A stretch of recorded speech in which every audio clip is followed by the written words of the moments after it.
therapist, Kristen Jacobson.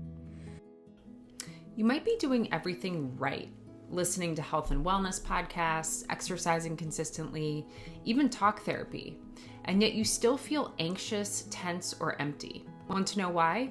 Because coping is not the same thing as healing. And that's the mistake almost everyone makes. Hey there, I'm Kristen Jacobson. I'm a licensed therapist, and today I want to talk about why you're probably confusing coping for healing, and why it's keeping you stuck even if you've got the world's best self-care routine. Stick around, because by the end of this video, you'll understand the science behind why coping feels good but doesn't actually fix the deeper issue, how your nervous system actually works in real, simple terms, why high achievers like you are most likely to fall into this trap, and what the healing process actually needs so you can finally feel calm on the inside without forcing it. Nearly everyone I work with is making this same mistake. I can't tell you how many clients come to me with a laundry list of tools they've tried, and technically they've done everything right when it comes to self-help. So why do they still feel so anxious? Why can't they just stop overthinking or caring so much?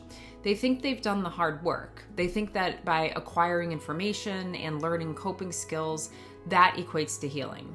But that's just it. Coping buys you time. Healing actually changes your baseline. So coping is kind of like putting a brace on a weak knee. So yeah, it can help you walk, but it doesn't fix the underlying injury. And look, I get it. Coping feels productive. It gives you something to do. Plus, there's plenty of science backing it. When you slow your breathing, you're actually signaling safety to your vagus nerve. And that calms your heart rate, drops cortisol, switches off that fight or flight alarm in your brain. And meditation changes how your amygdala reacts over time. So yes, coping is useful. It's the reason I still teach clients these tools. But if you stop there, all you're doing is learning how to patch over that stress. You haven't touched the old wounds that keep telling your system to stay on high alert. This is especially common with high achievers. You're used to pushing through. You like structure. You want to be in control. So you turn healing into another checklist. More cold plunges, more breath holds, more 5 a.m. routines. I once had a client who used productivity itself as a coping tool, and this is actually super common. He blocked every hour on his calendar, ran his day like a military operation, but underneath he was terrified of feeling worthless if he ever slowed down. Another client had read all the self-help books, right? She could quote Brene Brown's work verbatim. She knew every symptom of generalized anxiety disorder, but she had never actually let herself feel the sadness driving her panic. They thought they were healing, but they were just coping in a smarter, more socially acceptable way. So here's the science of why this matters. Your nervous system is trained by lived experiences. So it's not just about thoughts, it's about how your body learned to protect you. So if as a kid, reaching for comfort got you ignored, your body learned to keep your needs small.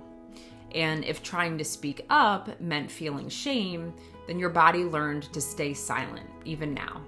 And that's all stored in your wiring. Your amygdala's whole job is to spot danger based on what it's seen before. So when something even slightly resembles old pain, those alarms go off. Your heart maybe starts to race, your stomach drops. That's not because your brain is dumb, it's because it's trying to keep you alive. So breathing exercises might calm that down temporarily, and that's great, that's super useful, but they don't erase the old blueprint that says attention is dangerous, or love will be taken away, or you have to stay on guard. So healing is what actually changes that blueprint. It's not something you can fully achieve alone in your head. It's relational and it's somatic, meaning it lives in your body.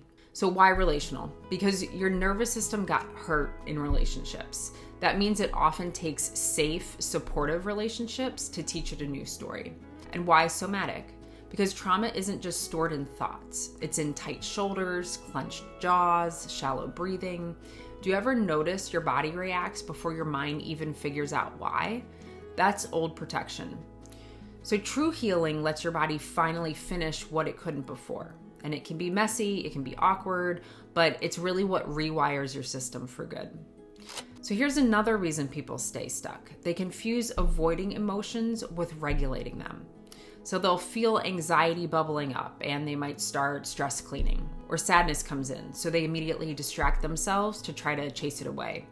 That's not necessarily emotional regulation, that's actually avoidance wearing a coping hat. So regulation is actually staying with your feelings long enough for them to sort of move through you.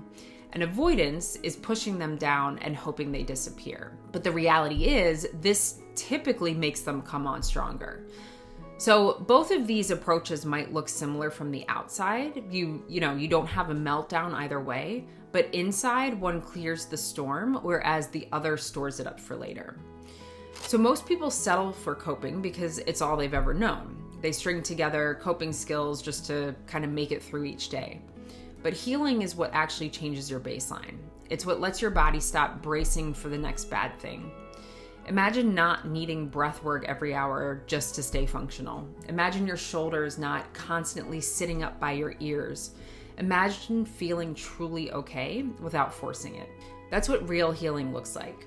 It's not perfect, it's not without stress, but with a system that isn't always convinced you're under attack. So yeah, keep using those coping tools. They matter. They keep you steady enough to do the deeper work. But please don't confuse them with the work itself. So if you're tired of patching up leaks and you're finally ready to fix the actual source, that's what healing is. And no, you don't have to figure it out alone. You can get on the waitlist for my upcoming book called Unpacked: How to Detach from the Subconscious Beliefs That Are Sabotaging Your Life, to start clearing out the baggage that's been running the show. So if this clicked for you, drop a comment.